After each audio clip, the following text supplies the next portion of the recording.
Tujuan pembelajaran kali ini ialah yang pertama, menjelaskan latar belakang terbentuknya Kabinet Burhanuddin Harahap. Yang kedua, menguraikan program dan kebijakan penting yang dijalankan oleh kabinet ini. Yang ketiga, menganalisis hasil dan dampak penyelenggaraan pemilu 1995 terhadap demokrasi. Yang keempat, mengevaluasi kelebihan dan kelemahan Kabinet Burhanuddin Harahap dalam masa pemerintahannya. Yang kelima, menemukan pemahaman tentang pentingnya kepemimpinan yang bersih, netral, dan berorientasi pada rakyat. Assalamualaikum warahmatullahi wabarakatuh. Halo teman-teman, di sini kita akan membahas tentang Kabinet Burhanuddin Harahap. Jadi kabinet ini tuh berumur singkat dari 12 Agustus 1955 sampai 3 Maret 1956. Tapi punya peran besar dalam sejarah politik Indonesia. Disebut Kabinet Zaken karena diisi orang-orang yang ahli di dalam bidangnya. Jadi bukan sekedar tokoh partai. Fokus utamanya itu kepentingan rakyat dan juga pembangunan bangsa.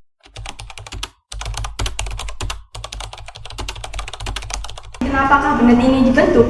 Kita harus mengetahui kondisi Indonesia pada pertengahan 1950-an. Pada pertengahan 1950-an, politik Indonesia belum stabil. Kabinet Ali Sastra Midjojo I gagal menjaga hubungan partai. Rakyat menunggu pemilu pertama, sehingga dibutuhkan kabinet yang netral dan kuat. Burhanuddin Harahap dari Masyumi dipilih jadi Perdana Menteri karena bersih dan tegas. Tugasnya yaitu menyelenggarakan pemilu dan memulihkan kepercayaan rakyat.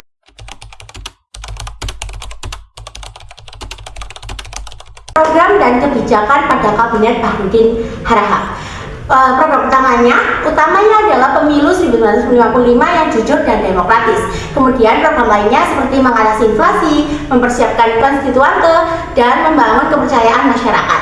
Nah, kemudian kebijakannya yakni yang pertama ada pemberantasan korupsi, yang kedua mengambil alih perusahaan Belanda, dan yang terakhir membatalkan hasil KBM.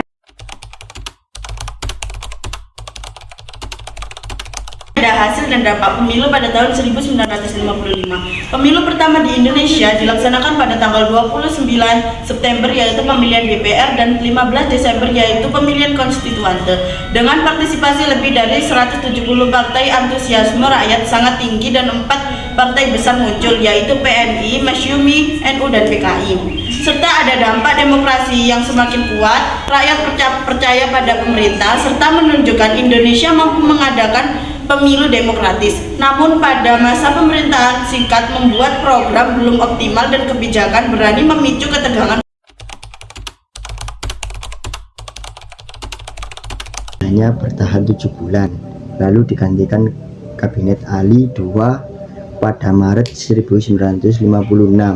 Karena kondisi politik tidak stabil, meski singkat, Kabinet Burhanuddin Harapan sukses menyelenggarakan pemilu pertama yang jujur dan demokratis. Kelebihannya yaitu seperti Kabinet ahli, fokus, dan berani. Lalu kekurangannya tidak solid, umur singkat, politik tetap tidak stabil. Pada tujuan pembelajaran poin terakhir, bagaimana sih menumbuhkan pemahaman tentang pentingnya kepemimpinan yang bersih, netral, dan berorientasi pada rakyat. Nah, jadi video klip di atas merupakan upaya pemberantasan korupsi. Jadi, kabinet ini segera membuktikan komitmennya pada kepemimpinan yang bersih. Salah satu langkah terbesarnya adalah operasi pemberantasan korupsi dengan menangkap sejumlah pejabat tinggi yang terlibat. Ini adalah penegasan bahwa kekuasaan tidak boleh disalahgunakan. Kabinet Harahap juga berupaya netral dalam menyikapi konflik internal, terutama pada menormalisasi hubungan dengan Angkatan Darat.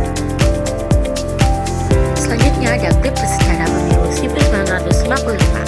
Orientasi pada rakyat terwujud nyata melalui keberhasilan terbesar mereka, penyelenggaraan pemilihan umum pertama pada September dan Desember 1945. Pemilu ini adalah fondasi demokrasi yang sah, janji lama yang akhirnya terpenuhi. Selain itu, mereka membubarkan Uni Indonesia Belanda dan menegaskan kedaulatan penuh bangsa.